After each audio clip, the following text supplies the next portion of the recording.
In this video, I'm going to give you a look at our local Whitewater river, which is the Goobarragandra.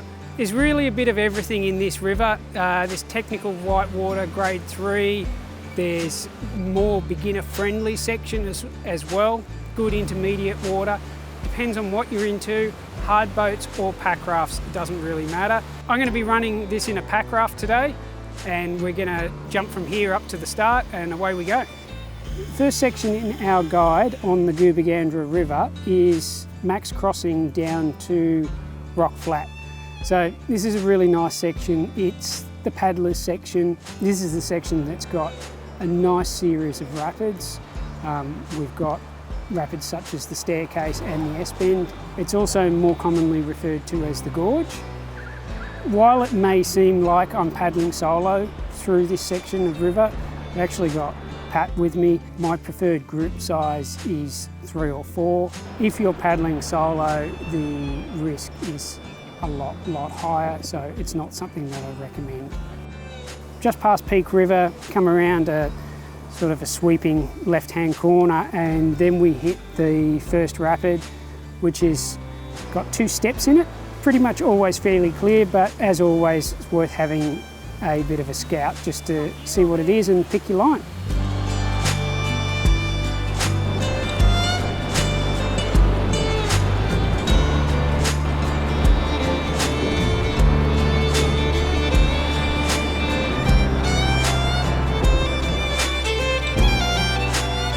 Always good to get the first rapid out of the way for the day. Settles everything down. So it's a little 2-stage step. It does have a couple of holes in it that sort of form because it's 2 rock shelves. Nice to get started for the day, and we'll continue on downstream. Yeah, so as we continue further in, we hit the gorge, and once we're in there, it's pretty much the point of no return. After that first rapid, the sides are a lot steeper. It would be fairly difficult to walk out of here without being able to follow the river down. So we're pretty much point of no return, and you're a little bit locked in as you come down through this gorge. The main rapid within the gorge is the staircase. So it starts out as a series of boulders before it gets progressively steeper, and the boulders get progressively larger. Here we are at the top of the staircase area. It's this extended boulder field. There's a bit of timber here at the top. One of these poplars is sticking down under the water somewhere. Being in an inflatable boat, I think I'll just walk around it. Plastic boat, you probably just bounce over the top and not have any issues. We're going to play this really safe. As always, it's worth scouting rapids. This one is fairly long, so you're going to end up scouting it at different points and jumping in and out. That's what makes the packrafts, in particular the self-bailing packrafts, so good, is that you're able to jump in and out easily, and you can really scout water that you're unfamiliar with or that you may not be able to read and run.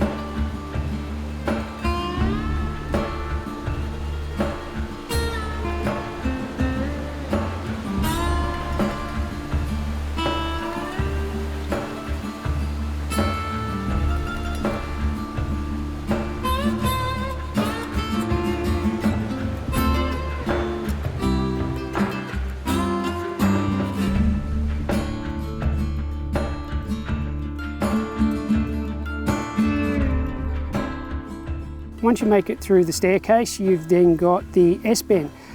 Again, it's a multi-stage rapid. It's not just one singular feature.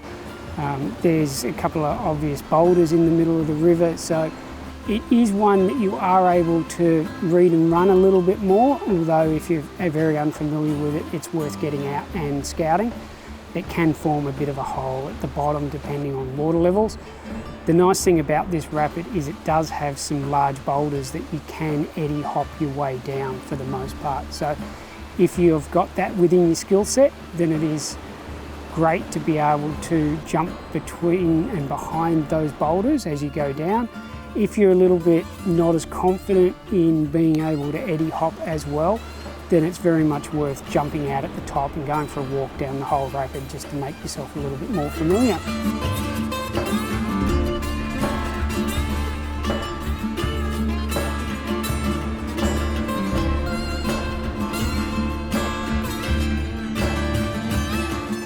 So end of that first river section is marked by rock flat.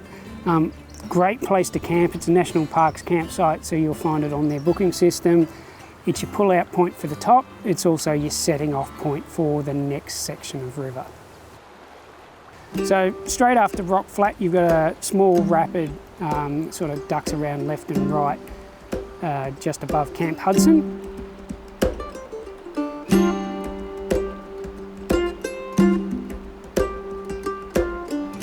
Pretty much it runs straight down another small rapid immediately before or just before a low bridge. So super important to jump out and walk around.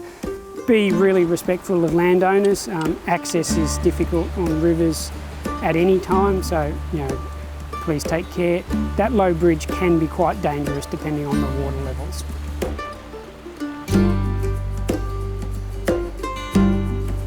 Big rapid in this section is aptly named the Chute because it is really a chute of water that holds quite a bit of power because the whole river is concentrated in something that's probably only 2 metres wide. So yeah, really good rapid.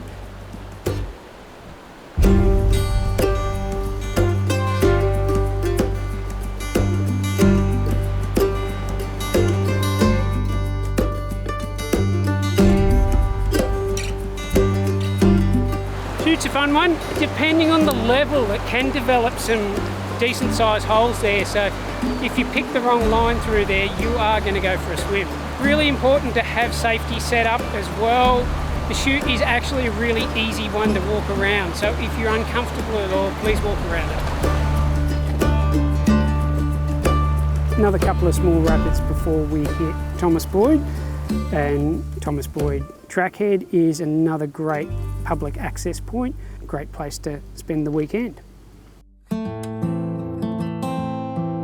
Setting off from Thomas Boyd down to the Travelling Stock Reserve is the next section. Now this section is really the beginner section. We've got some easily navigable small rapids to start with, culminating in what is the Trout Farm Rapid. Now the Trout Farm Rapid can be classed as a grade 3 rapid. Once the water levels are correct, it can be a bit bony and it can form a bit of a hole in it. So it is something for beginners to be very much aware of. It's a little bit difficult to scout just because of how much it spreads itself out.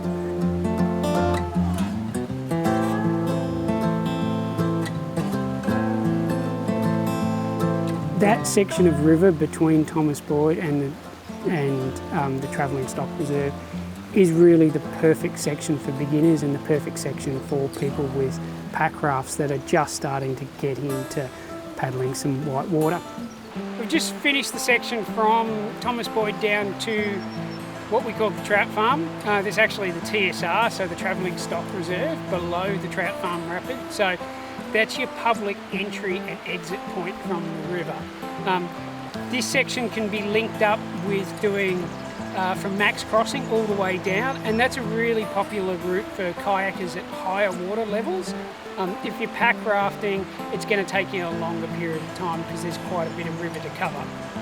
The last section that we're going to cover off begins at the Travelling Stock Reserve and continues down to Little River Bridge. Now, there's quite a lot of private land in this section, so bank access is very limited.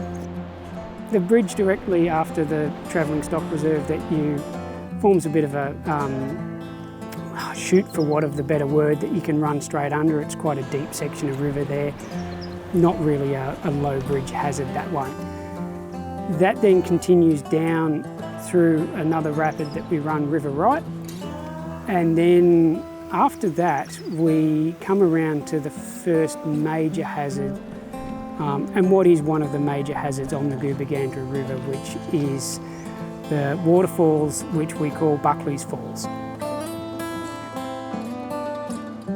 The majority of people, Buckley's Falls will be a compulsory portage. It is quite hazardous.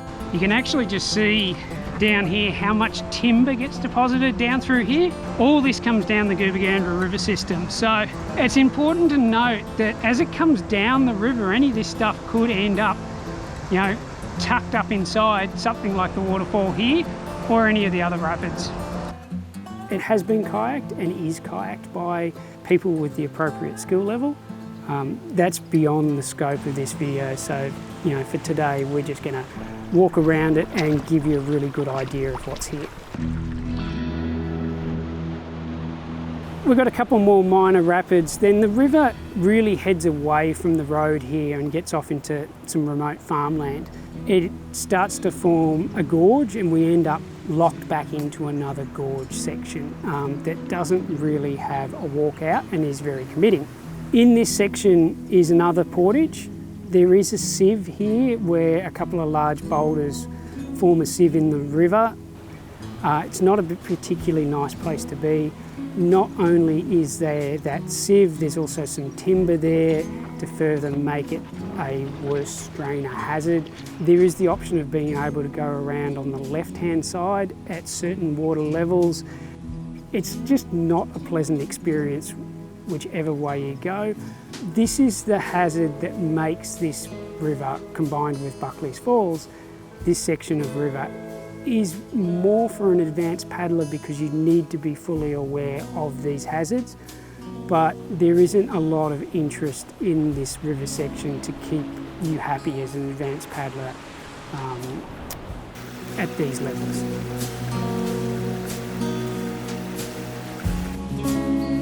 A bit more flat water, then we get down to Little River Bridge and our pull-out point. So just finished paddling from TSR down to Little River Bridge. It's a lovely 8K section of river. Has a couple of hazards though, so you really need to be very aware of what's there and how that might impact you as a paddler.